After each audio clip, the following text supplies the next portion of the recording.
మొదటి సాముయేలు 3వ అధ్యాయం మొదటి 4 వచనాలు మనము ధ్యానించుకుందాము.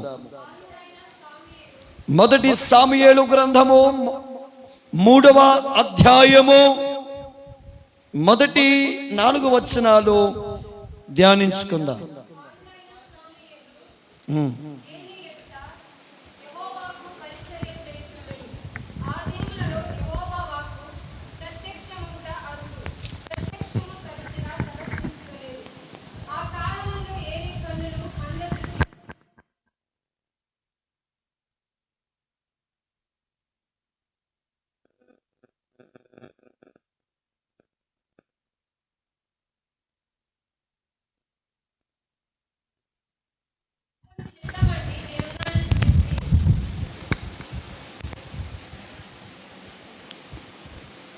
చదువుకున్నటువంటి వాక్య భాగములో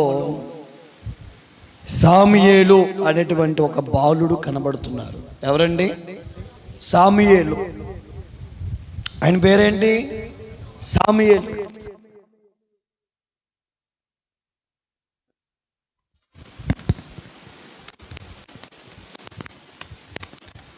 సాముయేలుకు ప్రత్యక్షముగా యేసు ప్రభుల వారు ప్రత్యక్షమగునట్లుగా ప్రభు ఈరోజు మనకి ప్రత్యక్షమగునుగాక. ఆమేన్. ప్రత్యక్షత, ఆగిపోయినటువంటి ప్రత్యక్షతను మరలా తిరిగి పొందటానికి సాముయేలు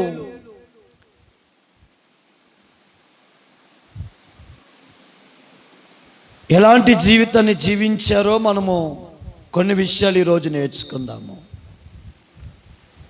సాముయేలు గ్రంథములో, ఈ మొదటి గ్రంథములో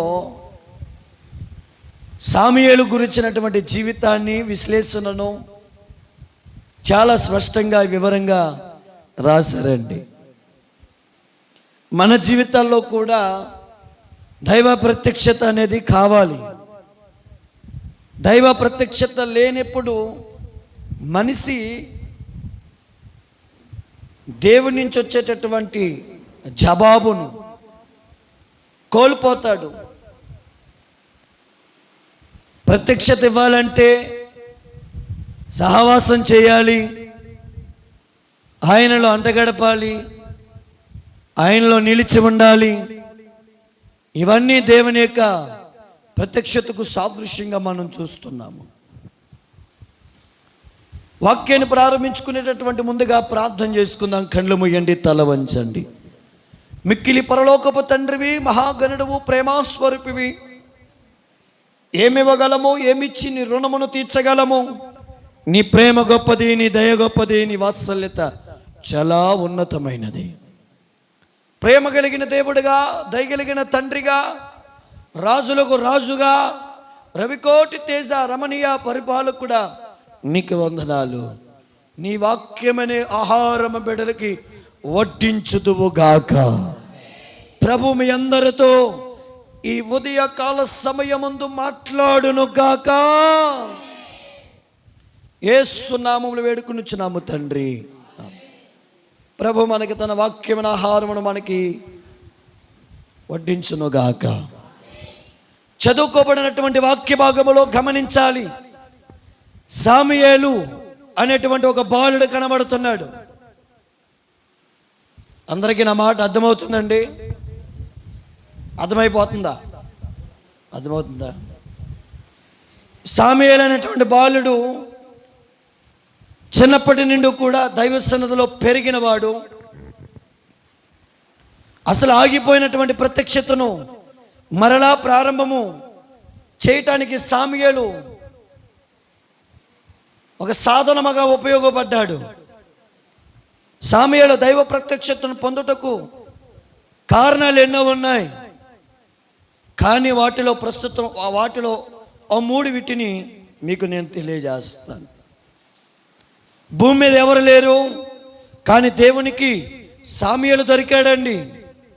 ఆయన ప్రత్యక్షతను సాముయేలుకు తెలియజేయడానికి దేవుడు ఇష్టపడ్డాడు. ఆయన చిత్తం ఏంటో, ఆయన ప్రత్యక్షత ఏంటో, ఆయన సహవాసము, ఆయన ప్రత్యక్షత కోల్పోయినటువంటి ఆ ప్రజలకు మరల అందించాలి ఎలాగని ప్రభు ఎతుకుతుంటే సాముయేలు దేవునికి దొరికాడు.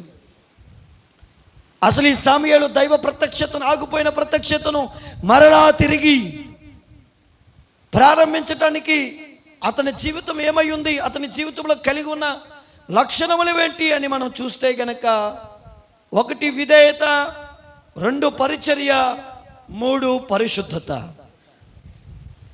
1 ఏంటి చెప్పండి? విధేయత, 2 పరిచర్య, 3 పరిశుద్ధత. ప్రియ దేవుని బిడ్డలారా గమనించండి, ఆలగించాలి. సాముయేలు దేవుని యొక్క ప్రత్యక్షతను మరలా తిరిగి ప్రారంభించాడు. అలా ప్రారంభించడానికి గల కారణం ఏంటంటే సాముయేలు ఒక విధేయత కలిగిన బాలుడుగా, సాముయేలు పరిచర్య చేసే ఒక బాలుడుగా, సాముయేలు పరిశుద్ధత కలిగిన ఒక బాలుడుగా, ఒక నిజమైన సేవకుడిగా చిన్నప్పటి నుండి ఎదిగాడు. అలా ఎదగడానికి గల కారణం ఏంటో తెలుసా? తల్లి అండి. తల్లి పేరు హన్నా.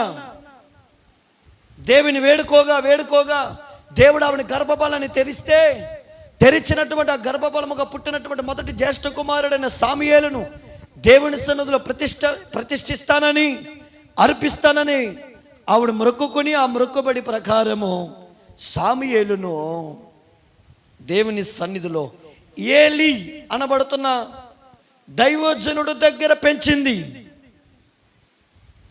సాముయేలు ఎక్కడ పెంచింది?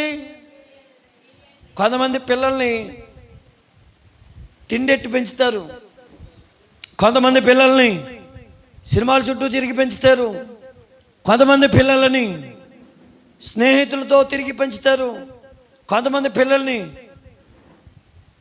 అబద్ధపు బూతు మాటలు చెప్పి పెంచుతారు, కొంతమంది పిల్లలని విచ్చలవిడిగా పెంచుతారు.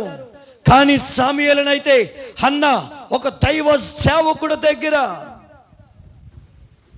గొప్ప ప్రవక్త అవ్వాలని, అతడు కూడా దేవుని సేవ చేయాలని, అతను కూడా దేవుని మందిరంలో ఎదగాలని, దేవునికి ఏదైతే మొక్కుబడి చేసుకుందో, దేవునికి ఏదైతే చెల్లించుకుందో ఆ మొక్కుబడి ప్రకారము సాముయేలును దేవుని సన్నిధిలో పెంచి దైవజనుడి చేతే అతనికి సాముయేలు అని పేరు పెట్టించి పాలు విడిచిన రోజు నుండి సాముయేలు దేవుని సన్నిధిలో పెరిగాడండి. తల్లి పెంపకము కంటే దైవ సన్నిధిలో పెరిగిన పెంపకం ఎక్కువ. తల్లి అడుగు జాడల కంటే దేవుని అడుగు జాడలు సాముయేలుకు ఎక్కువ. గమనించాలి. తల్లి అడుగుల కంటే, తల్లి పెట్టిన గోరు ముద్దల కంటే దేవుని సన్నిధిలో తిన్న భోజనం ఎక్కువ. సాముయేలుకి ఏది ఎక్కువ అంటే దైవ సన్నిధి ఎక్కువ, దైవ ప్రత్యక్షత. అందుకే సాముయేలుకి ఇవ్వబడింది. ఏది ఎక్కువగా ఉంది నీకు? భార్య ఎక్కువగా ఉన్నారా? భర్తకి ఎక్కువగా ఉన్నారా? పిల్లలు ఎక్కువగా ఉన్నారా? లేకపోతే బంధుమిత్రులు నీకు ఎక్కువగా ఉన్నారా? అయితే నువ్వు దేవునికి దూరంగా ఉన్నావు. దేవునికి దూరంగా ఉన్నావు. ఎవరు నీకు దగ్గర కావాలి? ఎవరు నీకు సహవాసం అవ్వాలి? ఎవరు నీకు ఎక్కువ అవ్వాలి? దేవుడు కదా. ఒక యవనస్తుడు అంటున్నాడు, అప్పుడే ప్రేమించాడేమో, కొత్తగా ప్రేమలో పడ్డాడు. నువ్వు లేకపోతే నేను లేను, నీవే నాకు ఎక్కువ అంటున్నాడు. ప్రపంచమే నీవు. ఏంటంటే అమ్మాయి అంటే ప్రపంచం అంట. ఓ సంవత్సరం అయిపోయిన తర్వాత అమ్మాయి వదిలేసి ఇంకొకరిని పెళ్లి చేసుకుంది. ఏమైపోయింది ప్రపంచం? చెప్పండి, ఏమైపోయింది? నువ్వెవరిని ఎక్కువ అనుకుంటావు అదే లేకుండా పోతుంది. డబ్బు ఎక్కువ అనుకుంటున్నావా? ఆస్తి అంతస్తులు ఎక్కువ అనుకుంటున్నావా? అవే లేకుండా పోతాయి. నీకు ఎవరు ఎక్కువ అవ్వాలి? దేవుని సన్నిధి. సాముయేలు ఎక్కడ పెరిగాడు? దేవుని సన్నిధిలో. ఒక బాలుడిగా, ఒక యవనస్తుడిగా, లోకములో లేదా తల్లి దగ్గర పెరగవలసిన వాడు దేవుని దగ్గర పెరగవలసినంత బాధ ఏమొచ్చింది? తల్లి సాముయేలుకు ఒక బాధ్యతను అప్పగించింది. బాబు సాముయేలు, నాన్న, నువ్వు పెరగవలసింది ఎక్కడ కాదరా, దైవ సన్నిధిలో. నిజమే, తల్లి దేవుని సన్నిధికి అప్పగిస్తున్నప్పుడు సాముయేలంతా చూడండి ప్రియదేవుని బిడ్డలారా, మొదటి సాముయేలు 1వ అధ్యాయం 28వ వచనం చదవాలి. అమ్మా బైబిల్ తెరుతున్నారు అందరూ.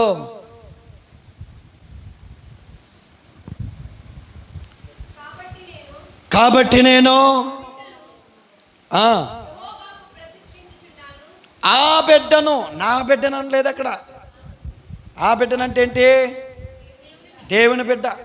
నా బిడ్డ అంటే నా బిడ్డ అంటే అంటారు. నీ బిడ్డనమ్మా, ఎవరు కాదన్నారు? నీ బిడ్డ దేవుని బిడ్డ అయ్యాడా? ఎవడు కాదన్నాడు? నీ బిడ్డే.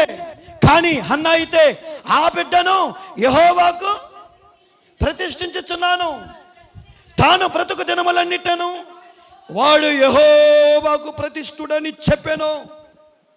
అప్పుడు వాడంటే ఎవరు? సాముయేలు. వాడు యెహోవాకు అక్కడనే మ్రొక్కెను. అన్న ఎలాగైతే మ్రొక్కిన ప్రకారము దేవుని సన్నిధిలో ప్రతిష్ఠించిందో అదే ప్రకారము సాముయేలు కూడా దేవుని దగ్గర మ్రొక్కాడంటండి. ఒక బాలుడు, తెలియదు అతనికి, తెలియని వయసులో కూడా దేవుని చిత్తానికి అంగీకరించాడు. విధేయత నెంబర్ 1 రాసుకోండి. విధేయత. సాముయేలు జీవితంలో చిన్నప్పుడే దేవుని ఎడల విధేయత ప్రారంభమైంది. దేవునికి విధేయుడయ్యాడు. విధేయుడిగా మార్చబడి దేవుని సన్నిధిలో మ్రొక్కెను. ఇప్పుడు మీ దగ్గర ఉన్న ఒక పిల్లని తీసుకొచ్చి నాకు ఇచ్చారనుకోండి, ఆ పిల్లడు అమ్మ నేనున్నా ఏడ్చాడు అనుకోండి, పాస్టర్ గారి దగ్గర నేనున్నా, దేవుని సేవ నేను చేయను, చెప్పండి, రే బాబు నిన్ను మొక్కుబడి చేసుకున్నాను రా, వెళ్ళిపోరా బాబు, పాస్టర్ గారితో వెళ్ళిపోను ఆయన అని మీరు చెప్పారనుకోండి, వాడు వినలేదనుకోండి, వాడు ఏడుస్తూ ఉంటే తీసుకుపోతారు లేదా? మహాయితో వారు ఉంచుతారు, ఇంకా ఈడుతూనే ఉన్నాడు అనుకోండి, నా బిడ్డ అనుకుని తీసుకుపోతారు. కానీ సాముయేలులో చూడండి ఎంత గొప్ప లక్షణమో. చిన్నప్పుడు పాలు విడిచిన వెంటనే దేవుని సన్నిధిలో ఏలి దగ్గరికి పంపించినప్పుడు సాముయేలు కూడా దేవుని చిత్తానికి అంగీకరించాడు. చిన్నప్పుడే విధేయత అనేటువంటి లక్షణాన్ని, దేవుని చిత్తానికి లోబడుట నేర్చుకున్నాడు. ఆ రోజు నుండి తల్లిని మర్చిపోయాడు, తండ్రిని మర్చిపోయాడు. ఇంకెవరు పుట్టారో పుట్టలేదో కూడా తెలియదు ఇంకా సాముయేలుకి. పుట్టిన తదుపరి దేవుని సన్నిధిలోనే పెరిగాడు, ఎదిగాడు, ఆ దైవ సన్నిధిలోనే గొప్పవాడయ్యాడు. ఎక్కడ సాముయేలు యొక్క నివాసం? నీ నివాసం ఎక్కడా? ఏది నీ నివాసం?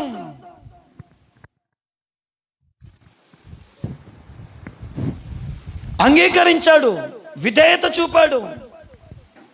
అమ్మా నేను కూడా నీ మాటకి అంగీకరిస్తాను, నీ మాటకి నేను లోపడతాను.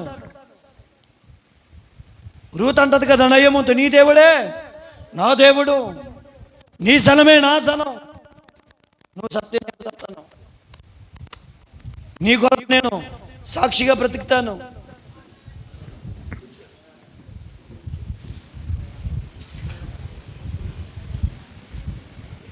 ఇది ఎలాగైతే కనబడిందో అదే లక్షణం సాముయేలులో కూడా కనబడుతుంది. సాముయేలు దేవుని చిత్తానికి విధేయత చూపాడా లేదా? చెప్పండి. విధేయత చిన్నప్పుడే కలిగింది.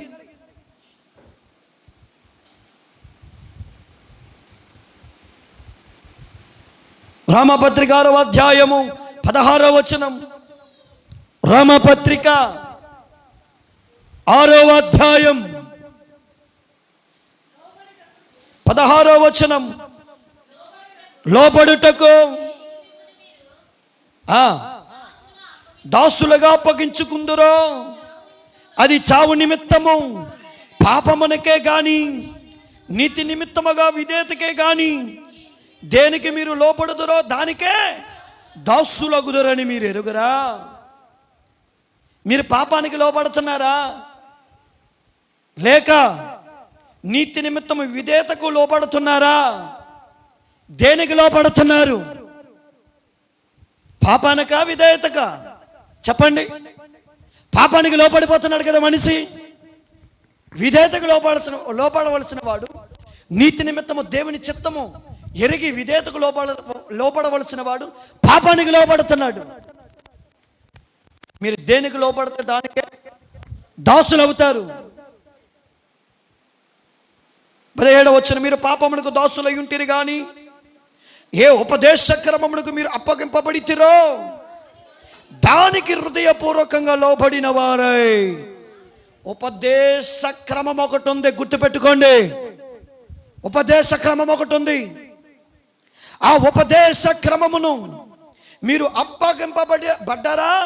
ఆ ఉపదేశ క్రమానికి అప్పగించబడ్డారు కాబట్టి ఆ ఉపదేశ క్రమమునకు మీరు హృదయపూర్వకంగా లోబడటం నేర్చుకోండి. ఉపదేశం ఉందా మీలో? ఉపదేశం చేత కట్టబడ్డారా? కట్టబడటం అంటే 100 మంది చేత కట్టబడితే సంఘం అయిపోదు, 200 మంది చేత కట్టబడితే సంఘం అయిపోదు. సాధారణ సంఘాలకు కూడా 100 వేలగా కట్టబడుతున్నాయి. అమెరికాలో సాధారణ సంఘం ఉంది, 1000 మంది వస్తారు. ప్రయోజనం ఏముంది? అది సాధారణ సంఘం. ఏది ఉపదేశం? ఉపదేశానికి లోబడ్డావా? ఉపదేశాన్ని అంగీకరిస్తున్నావా? ఉపదేశాన్ని హృదయపూర్వకంగా గైకొనగలుగుతున్నావా? ఉపదేశానికి లోబడ్డాడు సాముయేలు. వింటాం కానీ ఉపదేశానికి లోబడం. పాస్టర్ గారు బాగా చెప్పారండి. రాత్రి వచ్చినాయన, పగటాలు వచ్చినాయన, మిట్ట మధ్యాహ్నం ఎదురైన జాని గారు బాగా చెప్పారండి. బాగా చెప్తారు. ఎందుకు చెప్పరు? అంగీకరిస్తున్నావా? లోపడుతున్నావా? అందరం బాగానే చెప్తాం. ఏది ఉపదేశం? ఉపదేశ క్రమాన్ని ఎక్కడ పాటిస్తున్నావు? సాముయేలు ఉపదేశ క్రమమును హృదయపూర్వకంగా అంగీకరించాడు. 18వ వచనం, పాపము నుండి విమోచింపబడి నీతికి దాసులైతిరి, అందుకు దేవునికి స్తోత్రము. ఇప్పుడు మీరు పాపము నుండి విమోచించబడి నీతికి దాసులుగా మారారు. ఒక ఆయన దగ్గర 20,000 అప్పించుకున్నారండి. అప్పించుకుంటే ఇప్పుడు అతను అప్పు తీరేదాకా నువ్వు అతనికి ఏమైపోతావు? ఇప్పుడు మామూలుగా చెప్పండి. అప్పు తీరిపోయాక హీరో అయిపోతాం. నిజమే కదా? పాపమునకు దాసుడిగా ఉంటే సాతాను కాలు క్రింద నువ్వు అనగదొక్కబడతావు. మీరు పాపము నుండి విమోచించబడ్డారు. విమోచించబడి, చెప్పండి, విమోచించబడి నీతికి దాసులై, మీరు నీతికి దాసులుగా మార్చబడ్డారు. ఇప్పుడు నీతికి మీరు దాసులు, నీతికి లోపడాలి. దేవునికి స్తోత్రం అని చెప్పాడండి. గట్టిగా లేలే చెప్పండి. కొంచెం స్వరం పెంచండి. మీరు లోబడవలసిన దేనికంటే 16 నుండి 18 వచనంలో పాపమునకు లోబడక నీతి నిమిత్తము విధేయత కలిగినటువంటి ఉపదేశ క్రమానికి మీరు లోబడుదురుగాక. ఉపదేశ క్రమం. సంఘానికి ఒక ఉపదేశాన్ని దేవుడిచ్చాడు. ఉపదేశం లేని బాధలు ఎన్నో ఉన్నాయి. ఉపదేశాన్ని మరచి ఎన్నో సంఘాలు కట్టబడుతున్నాయి. మీరు అనుకోవచ్చు, కట్టబడుతున్నాయి కదా, స్థాపించబడుతున్నాయి కదా అని. ఉపదేశము లేని సంఘాలే కానీ, ఉపదేశము లేని బోధలే కానీ పరలోకములు దేవుని ఎదుట, తీర్పు ఎదుట నిలవజాలవవి. భక్తి కూడా అంతేనండి. విశ్వాసములో ఉపదేశం లేకపోతే అది నిలవదు. విశ్వాసంలో కూడా ఉపదేశం లేకపోతే నిలవదు. సాముయేలు ఉపదేశము కలిగి ఉన్నాడు. సాముయేలు దైవ ప్రత్యక్షత పొందడం గల కారణం ఏంటంటే, నేను పాపమునకు దాసుని కాదు, నీతికి దాసుని. ఏలే కొడుకులు ఉన్నారండి, 2 కొడుకులు. దుర్మార్గులు, పాపులు, వ్యభిచారి.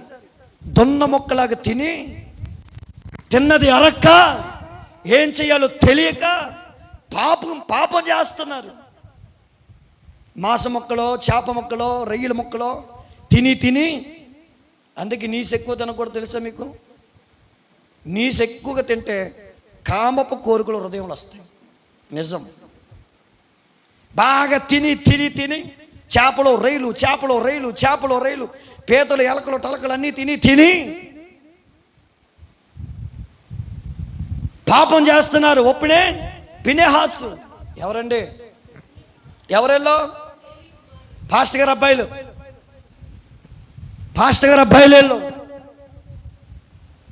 పేరుకి పాస్టర్ గారు అబ్బాయిలే, కానీ బ్రతుకేమో సాతాను గారి కుమారులు. పేరుకి పాస్టర్ గారు అబ్బాయిలు, కానీ బ్రతుకేమో సాతాను గారి కుమారులు. ఏది ఎక్కడ మట్టి కలిసిపోయింది భక్తి? విధేయత ఏదండి?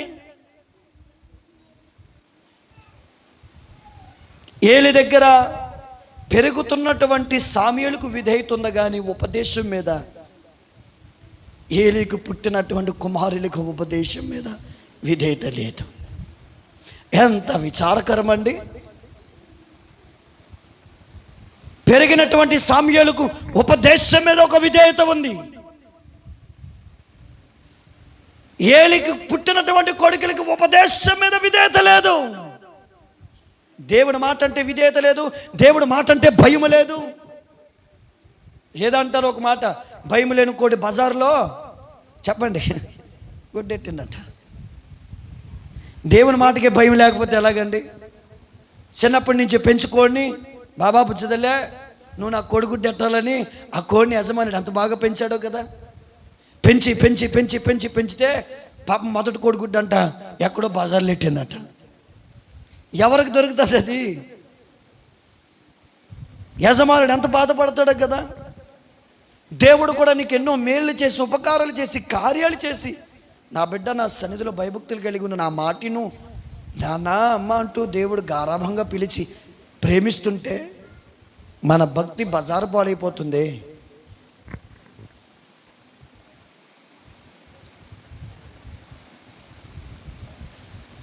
ఒక్కోడు ఉందంట, పిల్లలు పుట్టాయి అప్పుడే. తల్లి అందంట, అమ్మ పిల్లలారా రేపొద్దున మనం మేతకి వెళ్తున్నాము, మనకు ఓ శత్రువు ఉన్నాడు, ఆ శత్రువు వచ్చినట్టు ఓ కేక పెడతాను, మీరు అన్నీ వచ్చేసేయండి అమ్మా నా సజీవన రెక్కల నీడలోకి అని చెప్పాడంట. అన్నీ అడ్డంగా తల ఊపాయంట, తల ఊపటానికే అలాగ అడ్డంగా ఊపాయంట. అలాగేనమ్మా నువ్వు కేకేసిన వస్తాము, ఆ శత్రువు వచ్చినప్పుడు మమ్మల్ని కేకేసేసే వచ్చేస్తాము. బయటికి వెళ్ళే గూట్లోంచి మేస్తున్నాయంట. ఈ లోపల గద్ద రివిట్లు వేసుకుంటూ శత్రువు వచ్చాడంట. వెంటనే కోడి తల్లి కేక పెట్టిందంట. పిల్లలన్నీ వచ్చేసాయి, కానీ ఓ పిల్ల మాత్రం రావట్లేదంటండి. మొదటి ట్యాంక్ ఇది, ముదిరిపోయిన బెండకాయ. తల్లిని అంటుందంట, నువ్వు కేకేసుకుంటే కేకేసుకో, నేను రాను. తల్లి దాని వైపు తీనంగా చూసి, అమ్మ రామ్మ వచ్చేస్తుంది, శత్రు గద్ద వచ్చేస్తుంది, నేను ఎత్తుకుపోతుంది అంటే మేస్తా ఉంటుందంట, నేను రాను. రావాల్సిన పనే లేదు. కొంతమంది చెప్తా ఉంటా, అమ్మ సన్నిధికి రామ్మ బాగుంటారు, ఆరోగ్యం బాగుంటుందంటే, ఆరోగ్యం పాడైపోయినా పర్వాలేదు కానీ వీళ్ళ సన్నిధికి మాత్రం రారా. ఆరోగ్యం పాడైపోయినా పర్వాలేదు కానీ సన్నిధికి మాత్రం రారు. ఆరోగ్యం బాగుంటుందమ్మా సన్నిధికి రా. బాబు మీరు వెళ్తున్నారు కదా చర్చికి, ఓ 10 రూపాయలు కానుకిస్తానే చర్చ్ వేసి, ఓ 100 రూపాయలు ఇస్తానే నా పేరు మీద ఓ చర్చిలో కానుకేసి, ఓ 20 రూపాయలు 30 రూపాయలు ఇస్తానే ఆ తైలం బాటిల్ ఉంటుంది నూనె బాటిల్ తీసుకొచ్చేయ. ఇక దానికి తోడు మనోళ్ళు అలాగా అయితే 20 రూపాయలు ఇచ్చిన 20 మూట కట్టుకుని, 20 రూపాయలు మూట కట్టుకుని ఓ బాటిల్ పట్టుకుని, ఇదిగో ఇంటికని చర్చి కానీ తెచ్చుకొచ్చానని, చర్చి దగ్గర నుంచి తీసుకొచ్చాను రాసుకో అంటారు. సరే అతడు మంచం మీద పడి ఉంటే తప్పు కాదు, ఇవ్వచ్చు. కానీ అతడికి 2 కాళ్ళు బలంగా ఉన్న, కొంచెం నడవగలడు కదా. సహకరించకండి అటువంటి వాటికి, నిజం చెప్తున్నాను, అటువంటి వాటికి సహకరించకండి. చెప్పండి రండమ్మా సన్నిధికి రండి, ఇప్పుడు నేను తెచ్చిస్తే అది ఆశీర్వాదం కాదు. నువ్వు వచ్చి దేవుని సన్నిధిలో వాక్యం విని ఆరాధనని దేవుని నువ్వు తెలుసుకుంటేనే ఆశీర్వాదం. వాక్యం వింటే వారు బలపడతారు, మారు మనసు కలుగుతుంది. దేవుని వాక్యం ఏంటో ఉపదేశం ఏంటో తెలుసుకుంటారు. నువ్వు తైలం బాటిల్ పట్టుకెళ్ళిస్తే ఇంకా తైలం బాటిల్తోనే జీవితం గడుపుతారు వాళ్ళు. ఆ 10 రూపాయలు కానుకో, 20 రూపాయలు కానుకో, 50 రూపాయలు కానుకో, 100 రూపాయలు కానుకో పట్టుకొచ్చేస్తే ఇక 10 ఆదివారం అలాగే ఇస్తారు వాళ్ళు. చక్కగా ఒక క్రమం. ఇదేనా భక్తి? ఆ పిల్ల కూడా అలాగే చెప్పిందండి. నేను రానంటే రానంది. రాకపోతే చావు అందది. ఇంకా తల్లి రాకపోతే చావు, ఇంకేం చేస్తాను, రాకపోతే చావు. ఈ లోపల గద్ద రివిట్లేసుకుంటూ ఒంటరిగా ఉన్న పిల్లని తీసుకుని పట్టుకుని వెళ్ళిపోతుంటప్పుడు ఆ పిల్లకి తల్లి గుర్తుకొచ్చమ్మా, నన్ను కాపాడే, నన్ను కాపాడే, నన్ను కాపాడే అంటుంది. సమయం ఉన్నప్పుడేమో పోగొట్టేస్తావు.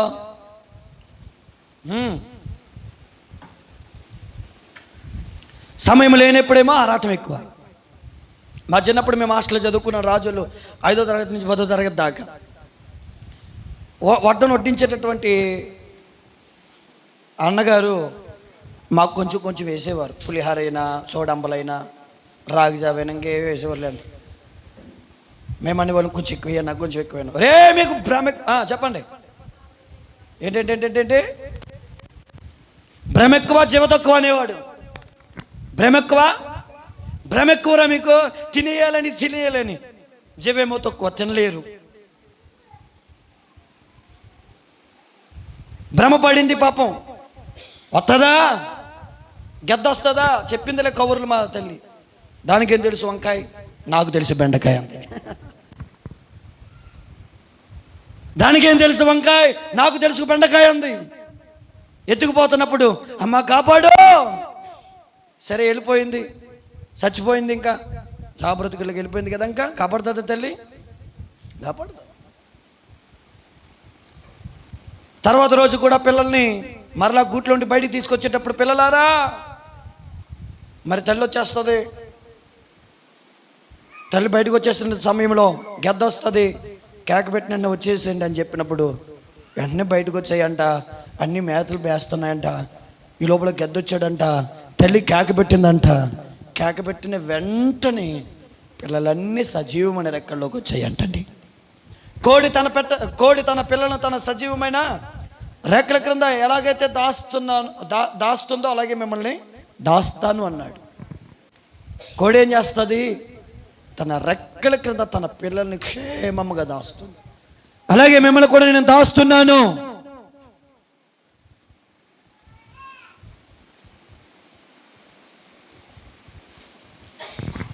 గద్దొచ్చిన వెంటనే కేక పెట్టిందండి తల్లి. పరుగున పిల్లలన్నీ వచ్చేసాయా. దాంట్లో ఒక మొదటిది ఏమన్నా తెలుసా? రెక్కల నుంచి లేచి నిలబడి ముట్టుపై కట్టి, ఓసే దమ్ముంటే నన్ను ఎత్తుకుపోయాను తొడగొట్టిందంట. అర్థమైందా మీకు? ఓసే దమ్ముంటే నన్ను ఎత్తుకుపోయాను తొడగొట్టిందంట. దేవుని రెక్కల్లో ఉన్నంత వరకు మనకి అపాయమేమియో. దేవుని మాట వినటం విధేయత. దేవుని రెక్కల్లో మనం ఉంటామండి. వినని పిల్ల ఏమైంది? బలయింది. విన్నటువంటి ఆ పిల్లలు శత్రువుని ఎదిరించడానికి ఒక శక్తిని పొందుకున్నారు. అవిధేయత నాశనాన్ని కలిగిస్తుంది. అవిధేయత మనల్ని ఎదగనివ్వకుండా చేస్తుంది. విధేయత ఎలా కలుగుతుందో తెలుసా మీకు? విధేయత ఎలా కలుగుతుంది? సాముయేలు ఎలా విధేయుడిగా మారాడు? దేవుని వాక్యానికి ఎలా విధేయుడిగా మారాడు? సాముయేలు దేవుని మాటకి ఎలా విధేయత చూపాడు? ఎబ్రీ పత్రిక 5వ అధ్యాయం 8వ వచనం. అమ్మా ఎవరు మాట్లాడకండి. ఎందుకు మాట్లాడుతున్నారు? తాను పొందిన శ్రమల వలన విధేయత ఏంటి? పొందిన శ్రమల వలన విధేయత కలిగింది. విధేయత నీకు ఎలా కలుగుతుందో తెలుసా? శ్రమ వలన. ఆయన కుమారుడై ఉండి తాను పొందిన శ్రమ వలన విధేయతను నేర్చుకొనెను. చాలండి, శ్రమలు నీకు విధేయతను నేర్పిస్తాయి. శ్రమల గుండా వెళుతున్నావా? విధేయత నీకు నేర్పిస్తాయి. పోరాటాల గుండా వెళ్తున్నావా? విధేయత నీకు నేర్పిస్తుంది. కష్టాల గుండా వెళ్తున్నావా? విధేయత నీకు నేర్పిస్తుంది. శ్రమల వలన విధేయత నేర్చుకునేను. శ్రమ నీకు విధేయత, ఆ శ్రమ నీకు విధేయత, ఆ శోధన నీకు విధేయత. దేవుని ఎదుట ఎలా భక్తి కలగాలో, ఎలా పరిశుద్ధత కలిగి ఉండాలో, దేవుని ఉపదేశాన్ని ఎలా లోపడాలో, ఆ ఉపదేశ క్రమము నీకు విధేయత ఎలా ఇస్తుందంటే శ్రమ అనేది. సమూయేలుకు కూడా శ్రమ ఎదురైంది. బయట పోరాటం, లోపటేమో అగాధమైన భయం. అపోస్తలుడైన పౌలు కూడా అదే అంటాడు. బయట పోరాటాలు, లోపల కూడా పోరాటాలే. బయట పోరాటాలు ఎదుర్కొని, లోపల ఆత్మీయ పోరాటాలు ఎదుర్కొని, శారీరకమైన పోరాటాలు, ఆత్మీయ పోరాటాల్లో సమూయేలు కూడా ఎదురుకెళ్ళాడు. దైవసన్నిధిలో పెరిగి పెద్దవాడైతున్నటువంటి సమూయేలుకు పాస్టర్ గారు ఇద్దరు కొడుకులు కళ్ళకు ముందు కనబడుతున్నారు. వాళ్ళు చేయుచున్న చరిత్ర అంతా కనబడుతుంది. శోధించబడుతున్నాడు, కానీ నేను ఒక ఉపదేశ క్రమాన్ని పొందాను. ఆ ఉపదేశ క్రమాన్ని విడిచిపెట్టి నేను వారిలాగా నేను దేవునికి అవిధేయుడిగా మారలేను. మొదటి సమూయేలు 3వ అధ్యాయం 4వ వచనం చదవండి. యెహోవా సమూయేలును పిలిచెను, అతడు చిత్తమండి నేనున్నానని చెప్పి. చూడండి, సమూయేలుకు ఒక స్వరం వినబడింది. కొంతమంది స్వరాలు వింటారు. ఏ స్వరం అమ్మా? పొద్దున్నే లేవగానండి మా ఆయన స్వరం విన్నానండి, పొద్దున్నే లేవగానండి మా ఆవిడ స్వరం విన్నానండి, పొద్దున్నే లేవగానండి మా ప్రియురాలు స్వరం విన్నానండి, పొద్దున్న వినగానండి టీవీలో ఒక ఆయన స్వరం విన్నానండి. ఏమైందమ్మా? విని విని విని విని చెవులు కూడా చెవెక్కిపోయిందండి. కొంతమంది చెప్పే స్వరాలు వేరు. ఒక ఆవిడ దేవుడు మాట్లాడాడండి, దేవుడు స్వరం విన్నానండి అంది. ఏంటమ్మా స్వరం? ఏంట స్వరం? ఇదిగో నా కుమార్తె, ఇదిగో నా కుమార్తె, ఇదిగో నా కుమార్తె, నేను నీకు వచ్చే సంవత్సరానికి 10 స్టేర్ల బిల్డింగ్ ఇవ్వబోతున్నాను. దేవుని స్వరమా అది? దేనికమ్మా నీకు 10 స్టేర్లు అని అడిగాను. ఏమోనండి దేవుడు ఇస్తాడంట. దేవుడు ఇచ్చాడంటే దానికి ఒక అర్థం ఉంటుంది కదా. దేవుడు ఇస్తానన్నది దేనికి ఇవ్వాలో దానికి ఇస్తాడు. 10 స్టేర్లు దేనికి నీకు? కింద నుంచి పైదాకా తిరగడానికా? ఏది స్వరం? దయ్యాల స్వరం వింటున్నారా? దేవుని స్వరం వింటున్నారా? మోసపరిచే ఆత్మలు ఎన్నో ఉన్నాయి, జాగ్రత్త పడండి. దయ్యాలు పిలిచాయా? మనుషులు పిలుస్తున్నారా? దేవుడు పిలుస్తున్నాడా? స్వరమును దేని వైపు స్వరం? దేవుని స్వరం ఏదో, సాతాను స్వరం ఏదో, మనుషుల స్వరం ఏదో గ్రహించగలుగుతున్నావా? సమూయేలు స్వరం విన్నాడు, కానీ అది దేవుని స్వరం అని తెలియక దైవజనుడు పిలిచాడేమో అని ఏలి దగ్గరికి వెళ్ళాడు. ఏలి దగ్గరికి వెళ్ళి, అయ్యా నన్ను పిలిచారా? నేను పిలవలేదు నాయన, వెళ్ళి పడుకో. పడుకున్నాడు. మళ్ళీ పిలిచాడు దేవుడు, సమూయేలు అని. చెత్త మిగించమని మళ్ళీ వెళ్ళాడండి. ఎవరి దగ్గరికి? నేను పిల్లలేదు నాయన, పడుకో నాయన అన్నాడు. మళ్ళీ దేవుడు పిలిచాడు. అప్పుడు మళ్ళీ ఏలి దగ్గరికి వెళ్ళాడు. వెళ్తే ఏలి ఏమన్నాడు చూడండి అక్కడ.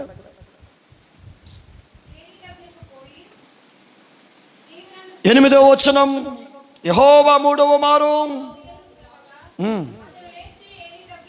వినాలి, ఆలగించాలి, బైబిల్ తెరవాలి. బైబిల్ వైపు చూడాలి.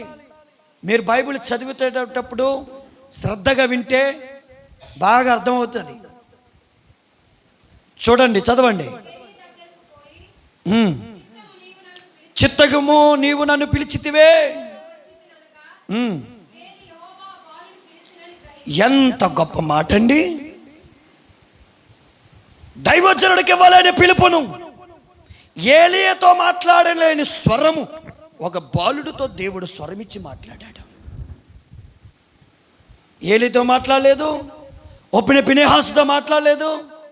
దేవుని స్వరము డైరెక్ట్గా సాముయేలు మీదకి వచ్చింది. ఏలి ఇది యెహోవా స్వరం అని గ్రహించి ఏం చెప్పాడు సాముయేలుకి? నీవు పో, పడుకో. ఒకవేళ ఎవరైనా నేను పిలిచారా? యెహోవా నీ దాసుడు ఆలకించుచున్నాడని ఆజ్ఞ. ఆజ్ఞ అంటే మాట, దేవుని ఉపదేశం. ఆజ్ఞ ఇవ్వండి అయ్యా అని చెప్పు. సాముయేలు పోయి తన స్థలం ముందు పడుకున్నాను. తర్వాత యెహోవా ప్రత్యక్షమై నిలిచి. ఎలా కలిగింది ప్రత్యక్షత? ఏమా ఎలా కలిగింది ప్రత్యక్షత సాముయేలుకి? దేవుడు మరలా 4వసారి స్వరమిచ్చి సాముయేలు అని పిలవగానే నీ దాసుడు ఆలకించుచున్నాడు, ఆజ్ఞ ఇవ్వండి అని సాముయేలు దేవునికి జవాబు ఇవ్వగానే దేవుడు ప్రత్యక్షమై నిలిచి, చూడండి, ఆ రీతిగా సమూయేలు సమూయేలు అని పిలవగా సమూయేలు నీ దాసుడు ఆలకించుచున్నాడు. అంతటి యెహోవా సమూయేలుతో ఇలాగు సెలవిచ్చాను, ఇశ్రాయేలు నేను ఒక కార్యము చేయబోచున్నాను, దానిని వినువారందరి చెవులో గింగురుమనను. నేను ఒక కార్యం చేయబోతున్నాను. ఆ కార్యాన్ని సమూయేలుకు దేవుడు ప్రత్యక్షత్వం ద్వారా తెలియపరిచాడు. ఏలీకి రాలేదు ఆ స్వరం. ఏలీ అనేటువంటి దైవజనుడికి దేవుడు ఇవ్వలేదు. ఎందుకంటే ముందు ఏలీ వినేవాడు దేవుని స్వరాన్ని, యెహోవా స్వరాన్ని వినేవాడు. సమూయేలుకి ఆ స్వరము వచ్చిందని ఏలీ ఎలా గ్రహించగలిగాడంటే, ఆ స్వరం విని విని విని అతనికి గ్రహింపగలిగింది కనుక ఆ స్వరమును కోల్పోయి చాలా దినాలయ్యింది కనుక ఆ స్వరము కొరకు ఎదురు చూచిన ఏలీయాకు కూడా దొరకలేదు, కానీ సమూయేలైన బాల్యుడికి దొరికింది. ఎక్కడమ్మా నీ స్వరం? సన్నిధిలోనా? నీవు లేకుండా నేనుండాలేను అని పాడుతుంది ఇక్కడ. ఆడికి వెళ్ళాక నువ్వు లేకపోతే నేను ఉండలేనురా బాబు, మా నాన్న మా అమ్మ నేను వదిలేసి నేను లేచిపోచ్చేస్తానంటది. ఇక్కడేమో ఆ పాట, అక్కడేమో ఏది స్వరం? నిజమేనండి, నేనేమో అబద్ధాలు చెప్పట్లేదు, నిజమే జరుగుతున్నాయి. దేవుని సన్నిధిలో కూడా దేవుని యవన బిడ్డలుగా పిలువబడుతున్న వారు సంఘంలో కూడా కొనసాగుతూ చెడు వైపు, పాపం వైపు పరిగెత్తుతున్నారు. అపవాది స్వరాల వైపు వెళ్ళిపోతున్నారు. సమూయేలు దేవుని స్వరమును విని ఆజ్ఞ ఇమ్మనగానే దేవుడు ప్రత్యక్షమై నిలిచి సమూయేలుతో దేవుడు మాట్లాడి ఒక నూతన కార్యాన్ని దేవుడు సమూయేలు ప్రవక్త ద్వారా జరిగించాడు. కొట్టేదేదో గట్టిగా తప్పట్లు కొట్టొచ్చుగా. కూరలో ఉప్పు లేనట్టు చప్పచప్పగా కొడుతున్నారు మీరు తప్పట్లో. కొట్టేదేదో గట్టిగా కొట్టండి. హల్లెలూయా. సమూయేలు బాలుడిగా ఉన్నప్పుడే దేవుని ప్రత్యక్షతను పొందాడు అనుటకు గల కారణం ఏంటంటే విధేయత. ఫిలిప్పీ రాసిన పత్రిక 2వ అధ్యాయం 8వ వచనం.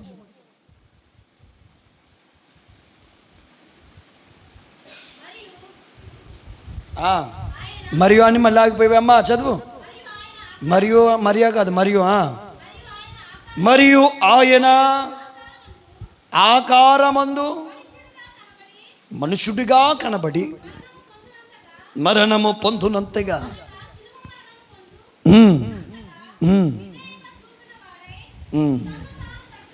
విధేయత ఏం చేస్తుంది? విధేయత ఏం చేస్తుంది? బామ్మర్ది కిందకి వెళ్ళి వాటర్ తీసుకురా. విధేయత ఏం చేస్తుంది? తగ్గింపునిస్తుంది. విధేయత తగ్గింపునిస్తుంది. విధేయత అంటే తెలుసా మీకు? విధేయత అంటే ఒక ఆయన అంటున్నాడు, విధేయత అంటే ఏముందండి? దండ కట్టుకుని, చెప్పండి, దండ కట్టుకుని నుంచోటమా? దండ కట్టుకుని నుంచోటమా? విధేయత అంటే ఏంటి? యేసు ప్రభుల వారు తన్ను తాను రిక్తునిగా చేసుకుని, రిక్తునిగా ఆ ఉన్నతమైన స్థానాన్ని ఖాళీ చేసుకుని ఈ లోకానికి వచ్చాడు. ఈ లోకానికి వచ్చాడు. సింహాసనం విడిచి ఈ లోకానికి వచ్చాడు. స్థలాన్ని రిక్తునిగా ఖాళీ చేశాడు. నీకున్నవన్నీ నీకు లేవని బ్రతకటమే విధేయతలో ఉన్న తగ్గింపు. కొంతమంది ఉంటారండి, 10,000 చేతులు ఉండగానే ఆకాశంలో ప్రయాణాలు మాట్లాడతారు. ప్రయాణాలన్నీ ఆకాశంలోనే. 20,000 ఉండగానే ఇక బండి అంతా ఆకాశంలోనే వెళ్తుంది. 10,000 20,000 అయిపోగానే, ఏంటోనండి నా జీవితం ఇలాగ అయిపోయిందండి బాబు పాస్టర్ గారు, మాకు అసలు ప్రార్థన చెయ్యండి, కష్టాల్లో ఉన్నామండి, బాధల్లో ఉన్నామండి. ఉన్నప్పుడు ఎగురావు, అందుకే ఉన్నప్పుడు దాన్ని లేనట్టుగానే జీవించి తగ్గించుకోవటమే విధేయతలో ఉన్న నిజమైన తగ్గింపు అండి. బాగా పాడగలననే గర్వం, వాక్యం చెప్పగలననే గర్వం, నేను పెద్ద పాస్టర్ గారిననే గర్వం, నాకు అది ఉంది ఇది ఉందనే గర్వం, నేను సంఘములో పరిచయం చేస్తాననే గర్వం, నేను అందరికంటే కానుక ఎక్కువ ఇస్తాననే గర్వం, నాకు 10 ఎకరాల పొలం ఉందనే గర్వం. ఈ గర్వం అంతా నిన్ను ఏదో రోజు నాశనం చేస్తుందని తెలియదా? నీకున్నవన్నీ తగ్గించుకుని నీవు రిక్తునిగా మార్చుకున్నట్టే విధేయతలో ఉన్న తగ్గింపు. నిన్న పాస్టర్ గారు వచ్చారు కదా, వాళ్ళ చర్చిలో ఒక కాపులావిడి 10 ఎకరాలు సంపాదించిన కాపులావిడి దేవుని సన్నిధిలో పాస్టర్ అమ్మ గారి దగ్గర సామాన్లు తోమి మందిరం తుడుస్తుందంట. 10 ఎకరాలు ఉన్న ఆవిడి తగ్గింపు కదా. అదే మరి తగ్గింపు అంటే. డబ్బుందా? తప్పేమీ కాదు. ధనాపేక్ష కలిగి ఉండద్దు. ఆస్తులు, అంతస్తులు, ఎకరాలు, బిల్డింగులు, మేడలు, పెద్ద పాస్టర్ గారువా, లేకపోతే నువ్వు చిన్న పాస్టర్ గారువా, లేకపోతే పెద్ద సంఘమా, చిన్న సంఘమా, మంచి వాక్యం చెప్పేవాడువా, లేకపోతే మంచి పాటగాడువా, మంచి పరిచారకుడువా, ఓకే, మేబీ మంచిదే, కానీ తగ్గించుకుని పరిచయం చేయి. తగ్గించుకుని విశ్వాసగా ఎదుగు. తగ్గింపుతో దేవుని సంఘములో కొనసాగు. ఏది తగ్గింపు? ఎక్కడ?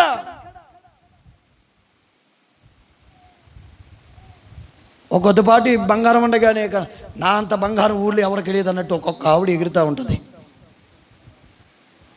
చూసారండి మా ఇంట్లో బంగారం ఎంతో, వేసుకో సచ్చ కూడా పట్టుకెళ్ళ కూడా నది తిరిగి వేసుకుని ఎవడు కాదన్నాడు, నీ బంగారం తగలయ్యా, తిరిగి కూడా పట్టుకుని. ఏది అహంకారం? ఏది అహంకారం? ఇవన్నీ తగ్గింపులోనికి రావా ఈ విశ్వాసులు? సంఘములో చచ్చబడి బాప్తిస్మ పొంది ఒక సాముయేలు వలె విధేయత అంటే ఏంటో తెలుసా? యేసు తన తానే రిక్తునిగా చేసుకుని లోకానికి విడిచి వచ్చాడండి. పరలోకమును విడిచి లోకానికి వచ్చాడు. పరలోకమును విడిచి లోకానికి వచ్చాడు.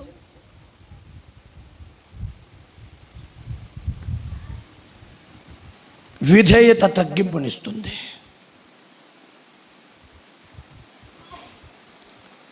ఎబ్రీ పత్రిక 11వ అధ్యాయం 8వ వచనం,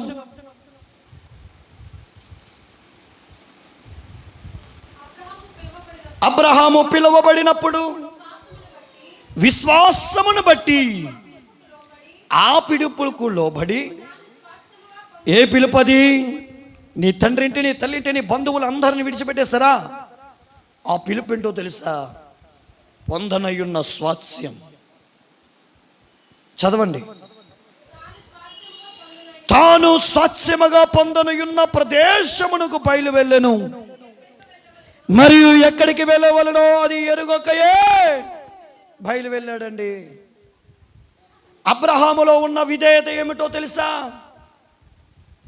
అబ్రహాముకి విధేయత కలిగినటువంటి విధేయత మనం కలుగుంటే చాలా ఆశీర్వదించబడతాం. అబ్రహాముకు దేవుడు మాట ఇచ్చి పిలుపునిచ్చాడు. ఆ పిలుపుకు లోబడి బయటకు వచ్చేసాడు. భార్యని తీసుకున్నాడు, లోతుని తీసుకున్నాడు, వెళ్ళిపోతున్నాడు. అబ్రహాము పిలుపుకు లోబడి కొరువైన కష్టమైన దేవుడు ఎక్కడికి వెళ్ళమంటే అక్కడికి వెళ్ళిపోయేవాడు. అతడు ఎరుగుకుండానే ఏ ఊరికి వెళ్తున్నాడో తెలియకుండానే బయలుదేరాడు. ఇప్పుడు మీరు టికెట్ తీసుకున్నారండి, అమలాపురం నుంచి విజయవాడ వెళ్ళటానికి బస్సు టికెట్ తీసుకున్నారు లేదా? అవునా? అమలాపురం బస్సు ఎక్కాక కండక్టర్ అమ్మ ఏ ఊరు వెళ్తావమ్మా అని అడిగారు. నేనంటే ఏ ఊరు వెళ్తా నాకు తెలియదండి అన్నారు అనుకో, కండక్టర్ ఏమంటారు చెప్పండి, ఏమంటారు? పిచ్చి పెట్టిందమ్మా నీకు అంటారు. అంతేనా? అమ్మా మాట్లాడట్లేదు ఏమంటారో? అమలాపురం బస్సు ఎక్కారు. అమలాపురం బస్ స్టాండ్ దగ్గరికి వెళ్ళి కండక్టర్ తిన్నగా మీ దగ్గరకు వచ్చి ఏ ఊరు వెళ్ళాలో చెప్పమ్మా టికెట్ కొడతానన్నారు. ఏ ఊరు వెళ్ళాలో నాకు తెలియట్లేదండి బాబా అన్నామనుకో, ఏ ఊరు వెళ్ళాలో తెలియదు ఎందుకు ఎక్కవమ్మ దిగుపా మెంటలు దానివేంటి, పొద్దున్న తగలాడావు బస్సు ఎక్కి ఏదో బోని బేరం ఇది దిగదిగా అని తిడతారు లేదా? ఎక్కడికి వెళ్ళాలో తెలుసుకుని ఎరిగి టిక్కెట్లు బుక్ చేసుకుని మనం వెళ్తున్నామే. అబ్రహాము విశ్వాసముతో దేవునితో ఎక్కడికి వెళ్ళాలో అతనికి తెలియకుండానే నా ప్రయాణం దేవునికి తెలుసు, నా ప్రయాణం దేవునికి తెలుసు. దేవుడు నన్ను ఎక్కడికి నడిపించాలో, దేవుడు నన్ను ఎలా నడిపించాలో, దేవుడు నన్ను ఎలా వాడుకోవాలో దేవునికి అన్ని సమస్తము తెలుసు. ఆయనకు తెలిసినప్పుడు నేనెందుకు తెలుసుకోవటం అని ఎరగకుండానే బయలుదేరాడండి. అది కాదా విధేయత అంటే? ప్రభా ఎప్పుడెత్తా తండ్రి, ఎప్పుడెత్తా ప్రభా, ఎప్పుడు చేస్తావు తండ్రి ఈ కార్యం, ఎప్పుడు చేస్తావు నాయన, ఎప్పుడు చేస్తావు. సరే ఓ రోజు ఆలస్యం అయ్యింది, ప్రభా నీ చిత్తమైతే ఈ కార్యాన్ని సిద్ధింప చేయని ప్రార్థించాలి కదా. ఎప్పుడు చేస్తాం. సౌలు శకునుల దగ్గరికి వెళ్ళి శకును చెప్పుకున్నట్లుగా, శకును అడిగినట్లుగా కొంతమంది ఎప్పుడండి కొంతమంది ఉంటారు. వీళ్ళు విశ్వాసులు అల్ప విశ్వాసులు అర్థం కదండి. దేవుడు పాస్టర్ గారి మీదకో లేకపోతే సేవకుల మీద ఒక మాటని పరిశుద్ధాత్ముడు వచ్చి మాట్లాడుతూ ఉంటే కొంతమంది ఉంటారు వీళ్ళు, ప్రభా మా కూతురికి పెళ్ళి అవ్వాలి, ఎప్పుడవుతుంది మాట్లాడు. ఏంటిది? ఏం దేవుడు ఏమన్నా శకునం చెప్పేవాడా? చెప్పే సోదిగాడు అనుకుంటున్నావా? దేవుడు పరిశుద్ధాత్ముడు వచ్చి సంఘ క్షేమాభివృద్ధి కొరకు పరిశుద్ధాత్ముడు మాట్లాడుతూ ఉంటే ఈవిడ వచ్చి ప్రభా నాతో ఏం మాట్లాడతావో ఒకసారి మాట్లాడు, పెళ్ళి ఎప్పుడు అవుతుంది, ఇల్లు ఎప్పుడు కట్టుకుంటాను. ఇదా సోది? శకునాలా? భక్త లేకపోతే బొష్టుతనమా అండి? అది భక్త బొష్టుతనమా? పరిశుద్ధాత్మని ఏం అడగాలి, ఏం నేర్చుకోవాలి? అన్ని సకాలకు పోకండి, సోది చెప్పే వాటికి పోకండి. తంత్రాల వైపు మంత్రాల వైపు చేతపడలని గీటుపడలని అవున్నాయని ఇవున్నాయని అది కడితే ఇది కడితే కాలుకి నల్లతాడు కట్టుకుంటే చేతికి అదేదో వేసుకుంటే ఎర్రతారు నల్లతారు బలతారు కలతారు. ఈ మధ్యన కొన్ని సంఘాలు కూడా బయలుదేరాయి. ఇది బ్యాండేజ్ కంటే ఏదో పేరు ఉంటుంది, ఆ పేరుకో వాడతాను బ్యాండేజ్ పెట్టుకోవాలన్నమాట చేతికి. ఎలా నడిపిస్తున్నారు? చేతికి బ్యాండేజ్ పెట్టుకుంటాడు అన్నమాట ఇలాగా స్టైల్గా. దాని మీద యేసుప్రభు వాక్యం ఉంటుంది, శిలువ ఉంటుంది. మెల్లనేమో ఇలాగా నల్లపూసల దాంట్లో ఉండొచ్చు కదండి, అవన్నీ వేసుకునేలాగా యేసుప్రభులాగా చేయాలి కదా భక్తి. మరి ఏంటి పిచ్చియా? భక్తి చేస్తున్నావా? భక్తి కలిగి ఉన్నావా? అల్ప విశ్వాసంతో ఉన్నావా? ఉపదేశ క్రమానికి లోపడగలుగుతున్నారా?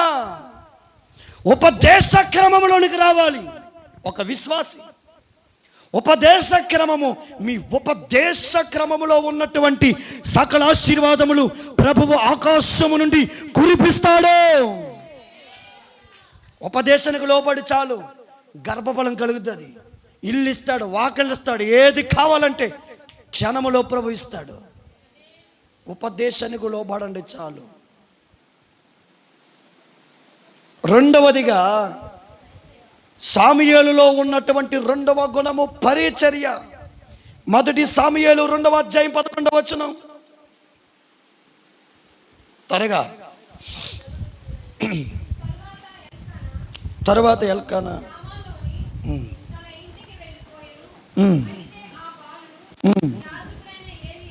పదకొండవచ్చు. ఏంటంట ఎవరికండి? 18వ వచనం. బాలుడైన సాముయేలు వినాలి, నారతో చేయబడిన ఎపోదు ధరించుకుని యెహోవాకు పరిచర్య చేయుచుండెను. ఎవరికి పరిచర్య చేశాడు? కొంతమంది ఉంటారు మనుషులకి పరిచర్య చేస్తూ ఉంటారు. దేవునికి పరిచర్య.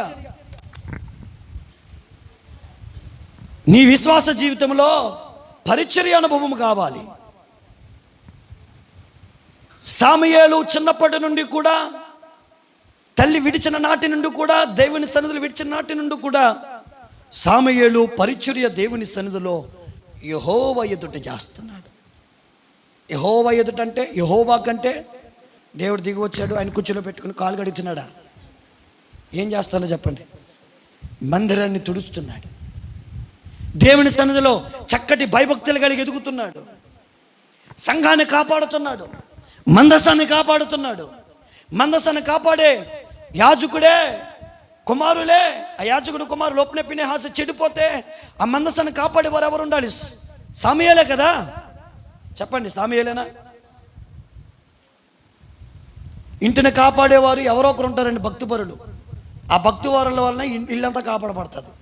ఈ తాగుబోతుడు తాగొచ్చి చేసేవాళ్ళే ప్రార్థన, ఏడ్చేవాళ్ళు ఏడు మోహం దాన దాని చూపు యేసుప్రభు అని ఏడుతావు. ఏం చేశాడు నీ యేసుప్రభా?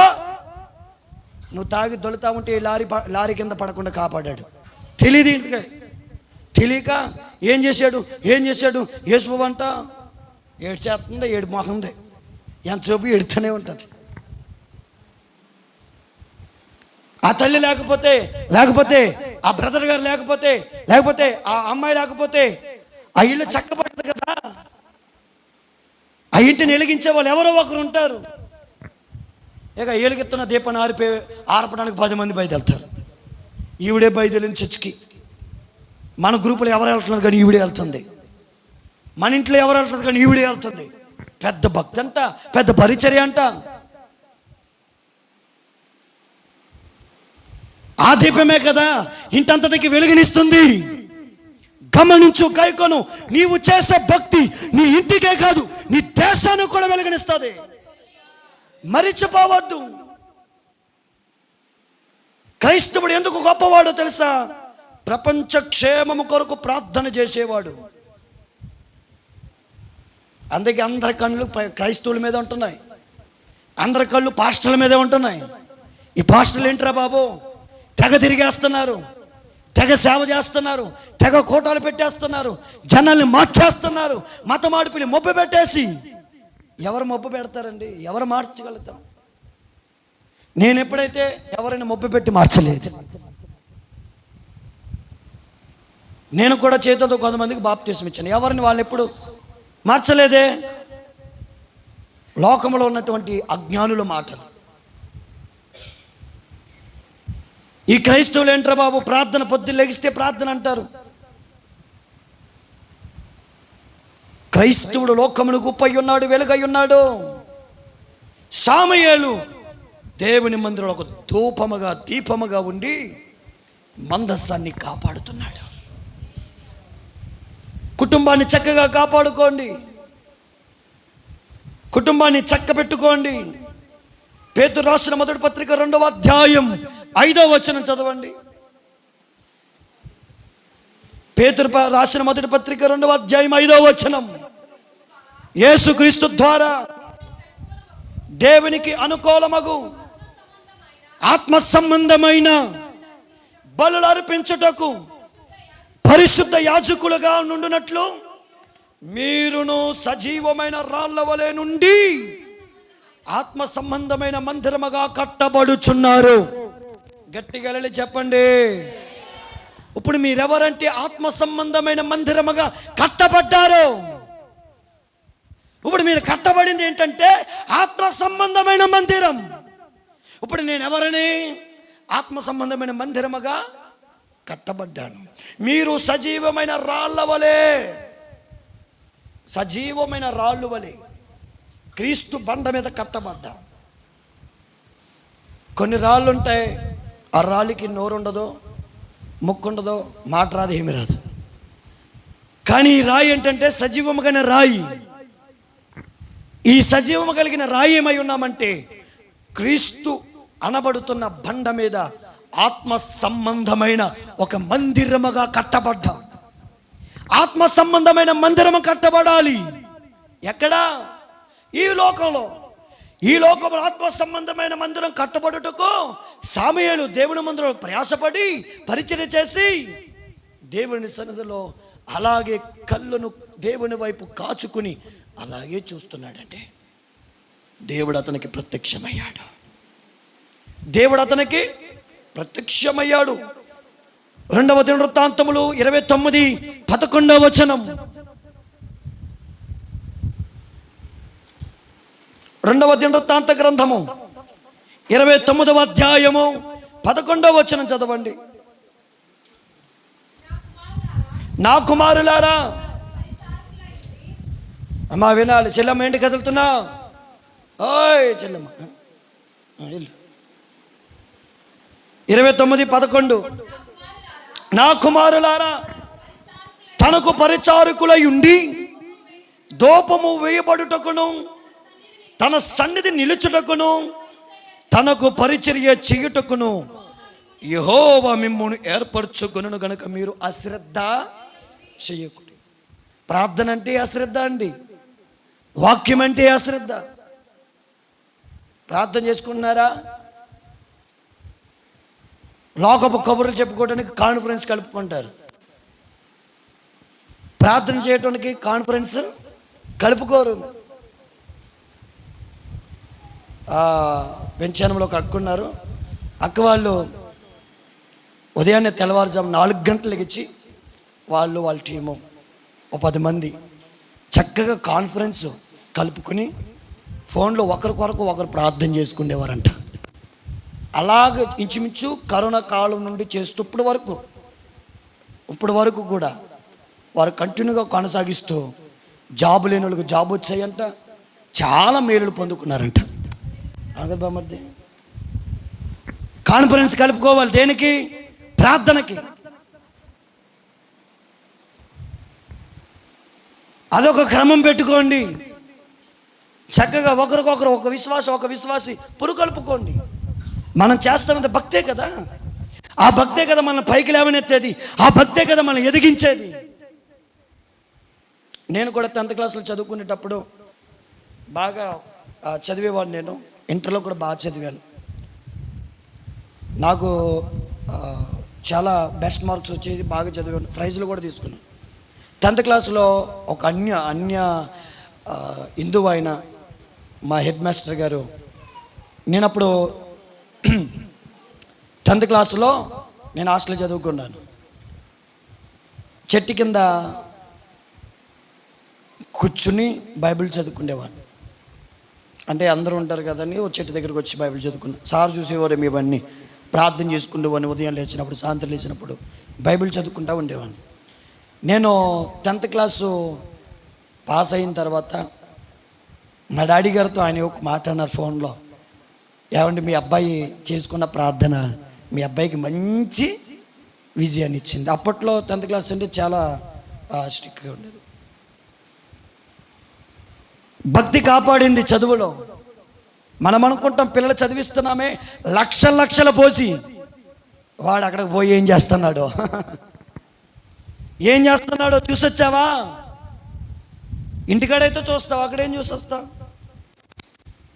నీ కొడుకు బాగా చదవాలంటే దేవుని పరిచర్య నేర్పండి. కొంచెం దేవుని యొక్క సన్నిధి క్రమాన్ని నేర్పండి. వాడు ఆ భక్తిలో విడిచిపెట్టకుండా కొంచెం శ్రద్ధగా అయినా చదువుకుంటాడు.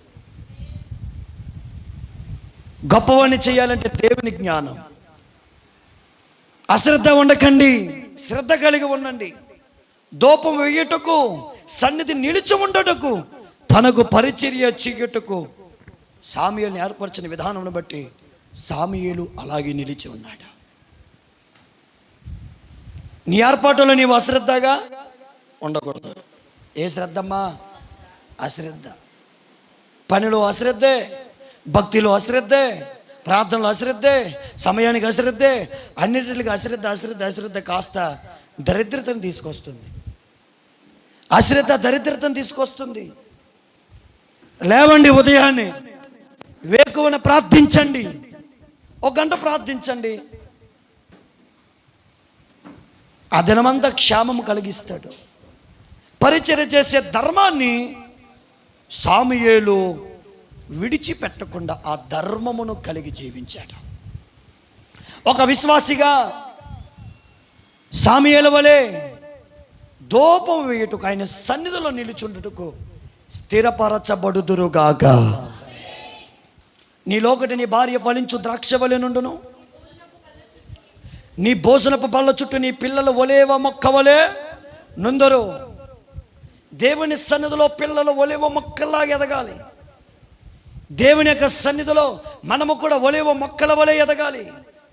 దావీదు ఎలాగైతే భోజనపు బల్ల చుట్టూ తన పిల్లల్ని ఒలేవ మొక్కలాగా పోల్చి సాదృశ్యంగా చెప్పారో, మనము కుటుంబము కూడా ఒక పచ్చని ఒలేవ మొక్క లాంటి కుటుంబముగా కట్టబడాలి. పచ్చని చెట్టుకు ఫలింపునిస్తుంది, కానీ ఫలములు లేనట్టుగా ఆ చెట్టు ఫలించదు. చెట్టు ఫలమునివ్వాలంటే పచ్చగా ఉండాలి. మనము కూడా ఆత్మీయంగా పచ్చగా ఉంటే, ఆత్మీయంగా ఆధ్యాత్మికంగా ఎదుగుతూ ఉంటే ఇంటిలో కూడా సమృద్ధిని చూడగలుగుతాం. గుర్తుపెట్టుకోండి ప్రియ దేవుని బిడ్డలారా, వాక్యములో అంతరంగములో పచ్చగా ఎదగాలి. వాక్యము లోతుగా వెళ్ళాలి. వాక్యము హృదయంతరంగంలోనికి చచ్చబడాలి.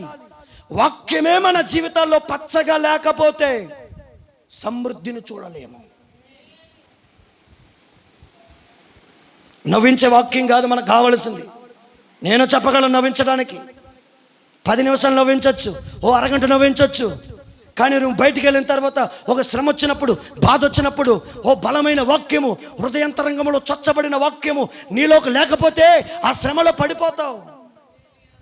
పరిచర్యలో నిలబడటకు నువ్వు ఏర్పరచబడ్డావు. దేవుడు నిన్ను ఒక ఉద్దేశంతో ఏర్పరిచాడు. నీ పట్ల ఒక ఉన్నతమైన సంకల్పాన్ని, ఒక ఉన్నతమైన దైవ చిత్తాన్ని కలిగి ఉన్నాడు. నీ పరిస్థితిని బట్టి, నీ స్థితిని బట్టి అంచనా వేసుకోవద్దు. నీ స్థితి చిన్నదే కావచ్చు, కానీ నీ స్థితిలోనే దేవుడు ఒక పెద్ద స్థితిని ఏర్పరిచాడు. నువ్వు ఉట్టినే పుట్టలేదు. నీ పుట్టిక దేవుడు ఒక ప్రణాళిక చేత పుట్టించాడు. నీ జీవితము ఒక చిత్తము, ఒక సంకల్పము, నీ జీవితంలో ఏదో ఒక మేలు చేయాలని ఆయన ఆశించి ఆరాటపడి ప్రభువుని ఎన్నుకున్నాడు. జీవితం మీద ఎందుకు విరక్తి? చావేనా జీవితం అంతం అనుకుంటున్నావు? శ్రమ వచ్చిందని చనిపోదాం అనుకుంటున్నావా? దేవుని పరిచర్యలో నిలిచి ఉండి ఆయన పరిచర్యని చెయ్యి. ఆయన పరిచర్య అనుభవంలో ఎదుగు. నీ జీవితాన్ని దేవుడు మారాను మధురముగా మార్చినవాడు నీ జీవితాన్ని మధురంగా మార్చునుగాక. కొట్టేదేదో కట్లు తప్పట్లు గట్టి కొట్టు. మారానుభవం మధురముగా మార్చగలవు నీవు. మారానుభవాన్ని మధురముగా మార్చగలిగిన వాడు, దేవుని సన్నిధిలో పరిచర్య చేత అంటగడపడి నిలచబడి దేవుని సన్నిధిలో ఒక ఆత్మ సంబంధమైన సజీవమైన మందిరముగా నీవు కట్టబడితే నీ మారా జీవితానికి దేవుడు మధురంగా మార్చే రోజు ఒకటి ఉంది, గుర్తుపెట్టుకో. మారా నీళ్ళు ఎప్పుడు మారాగానే ఉండవు, మధురముగా మార్చబడదు. ఫిలిప్పీ పత్రిక 4వ అధ్యాయం 3వ వచనం చదవండి.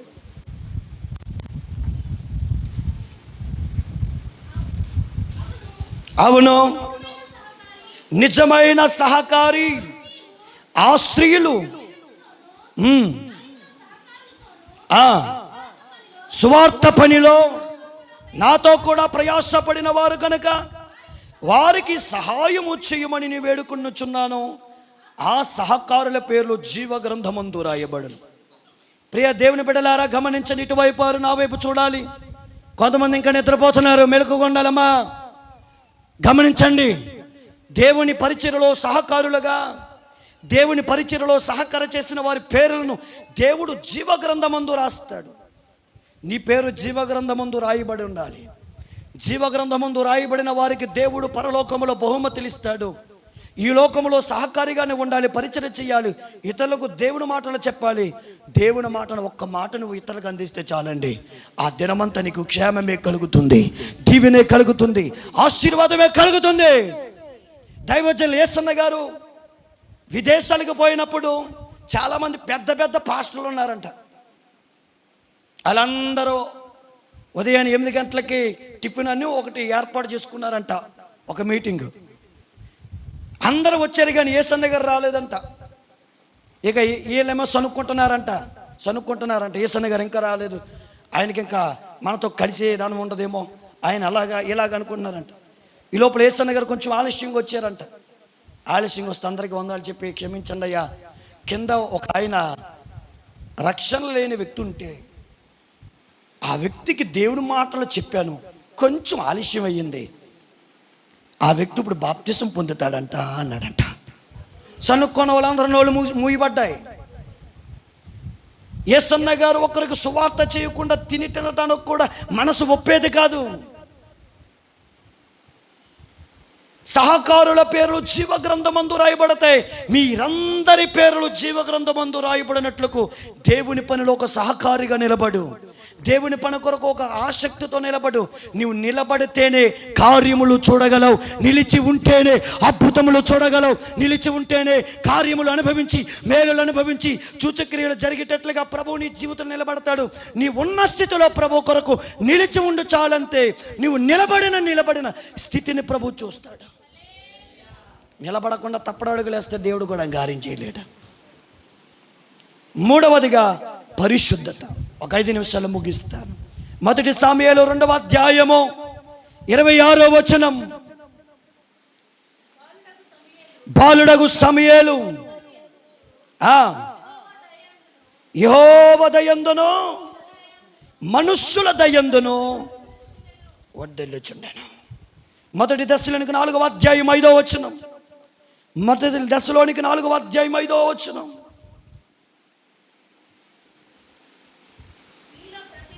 నీలో ప్రతివాడును దేవుని ఎరుగని,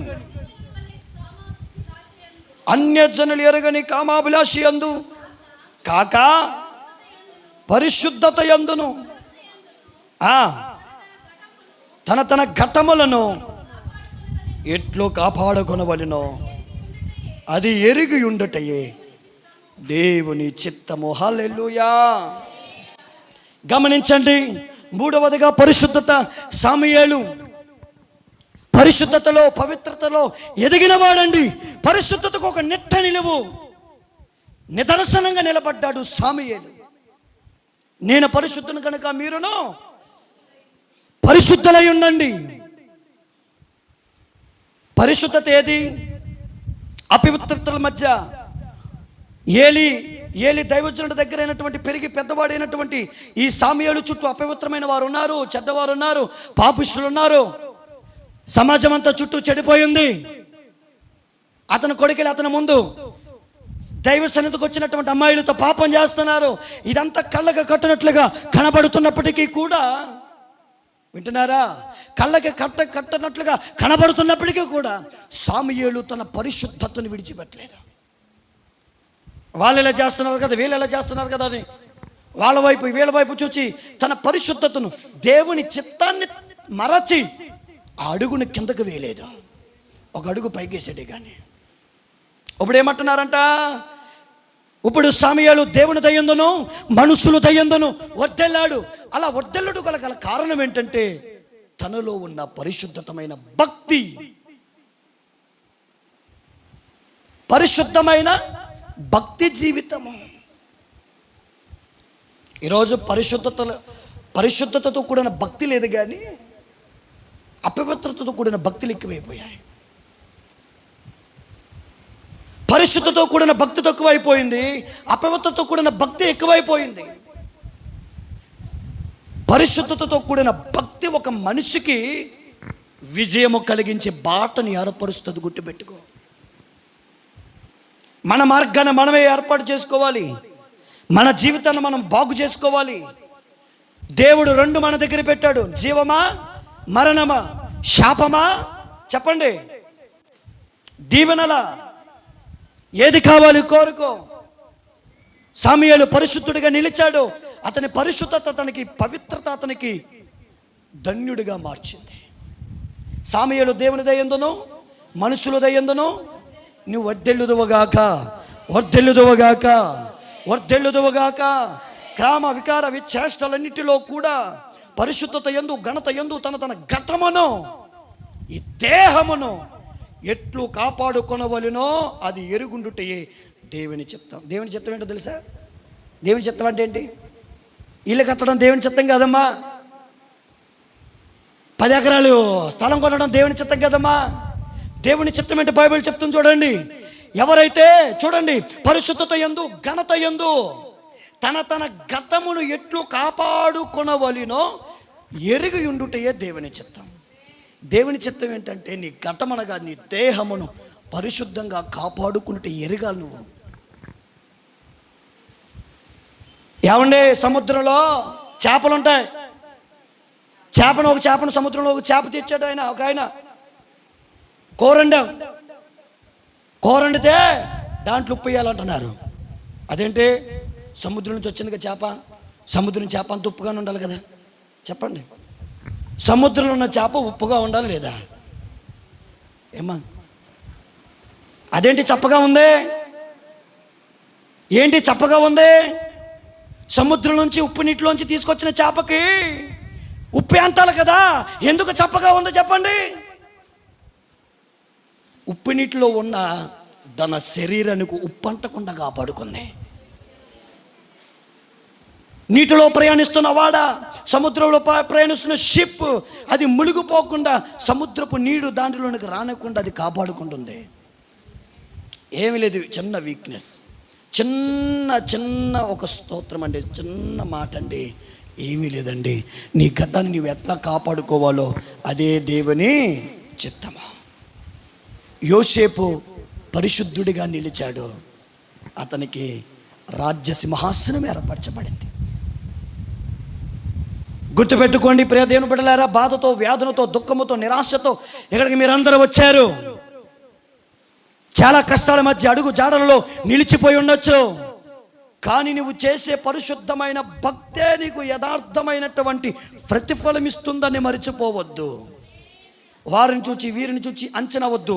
నీ ముందున్న క్రీస్తుని మాదిరిగా చేసుకో. నీ ముందున్న ఆత్మీయ బిడల మాదిరిగా చేసుకో. నీ ముందున్న ఆత్మీయ సేవకుల మాదిరిగా చేసుకో. వారి అడుగు జాడలో నువ్వు నడుచు, నీ జీవితానికి దేవుడు క్షేమాన్ని ఇస్తాడు. యోసేపు చుట్టూ కూడా అపవిత్రత ఉన్న యోసేపు పరిశుద్ధుడిగా ఉన్నాడు, సింహాసనం ఎక్కాడు. సమూయేలు చుట్టూరు సమాజం పాడైపోయి ఉన్న అతడు పరిశుద్ధతలో నిలిచాడు. అందుకే అతడు దేవుని చేత, మనుషుల చేత దయ పొందాడు. ఇద్దరి చేత దయ పొందాడు. బ్లెస్సింగ్ కావాలి, దేవుని దయ ఉండాలి, మనుషుల దయ అనగా దైవజనుల యొక్క అభిషేకపు దీవెన మనకి ఉండాలి. సమూయేలు ఎలాగైతే ఈ మూడిటి ద్వారా దైవ ప్రత్యక్షత పొందాడు. దేవుడు సమూయేలును చూచి ఇతడు విధేయత కలిగిన వాడు, పరిచర్య అనుభవం కలిగిన వాడు, పరిశుద్ధత కలిగిన వాడని దేవుడు ప్రత్యక్షతగా నిలిచి దేవుడు ఒక నూతన కార్యాన్ని అతని ద్వారా జరిగించాడు. దేవునికి మహిమ కలుగునుగాక. బిగ్గరగా హల్లెలూయా. అలాగే తల వంచి మోకరించి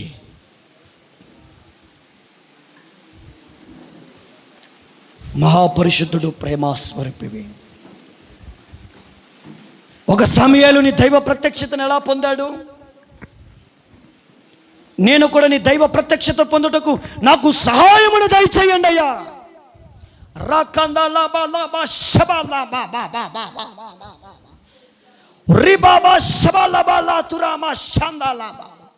నీ ప్రత్యక్షత నేను కాపాడుతుంది. నీవు కలిగున్న సమర్పణ, నీవు కలిగున్న త్యాగము, పట్టుదల, నీవు తీసుకున్న తీర్మానము, దేవుడు తప్పక నీకు మేలు జరిగిస్తాడు. సహోదరి, సహోదరుడా, ఏ బాధలో ఉన్నావో, ఏ కష్టాల్లో ఉన్నావో ప్రభు ఎరిగినవాడు. ప్రభు ఈరోజు నీతోనే మాట్లాడుతున్నాడు.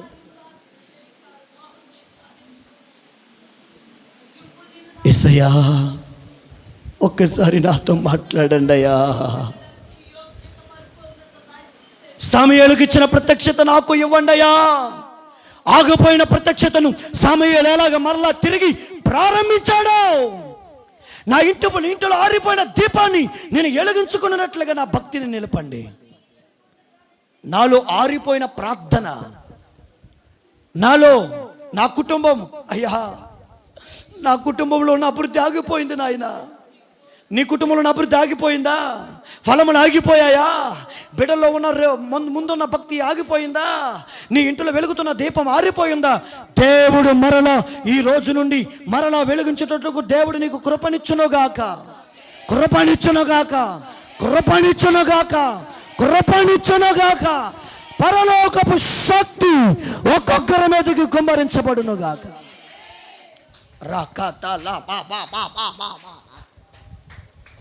యేసయ్య నీతో జీవించగానే నా బ్రతుకు. అందరూ స్వరమిప్పి పాడాలి. యేసయ్య నా బ్రతుకు మారేనులే, నాట్యమాడేను. ఇది రక్షణానంద భాగ్యమే. రెండు చేతులు పైకెత్తి కండ్లు మూసుకుని నాట్యమాడేను. మెల్లని స్వరముతో దేవునితో మాట్లాడండి. మధ్యాహ్న కాల సమయం దేవునితో మాట్లాడండి. సుగుణాల సంపన్నుడా, స్తుతిగానాల సహోదరి సహోదరుడా, ఎందుకు కృంగిపోతున్నావు? ఎందుకు కృంగిపోతున్నావు? ప్రభు నీ చెయ్యి పట్టి లేవనెత్తగలిగిన వాడు. నీలో విధేయతను దేవుడు చూచాడు, నీలో ఉన్న పరిచయం చూచాడు, నీలో ఉన్న పరిశుద్ధతను చూచాడు. సమూయేలుకు ప్రత్యక్షమగునట్లుగా దేవుడు నీకు ప్రత్యక్షమై సమూయేలుని ఎలాగైతే గొప్ప ప్రవక్తగా మార్చాడో, సమూయేలు అందరినీ, ఇతర రాజులను, అనేకమైన రాజులను అభిషేకించడానికి అతనికి బహుమానం ఇచ్చాడు. దేవుడు నీకు బహుమానం ఇస్తాడు. చింతపడకు, చింతపడకు, బాధపడకు. జీవింతును నిత్యమో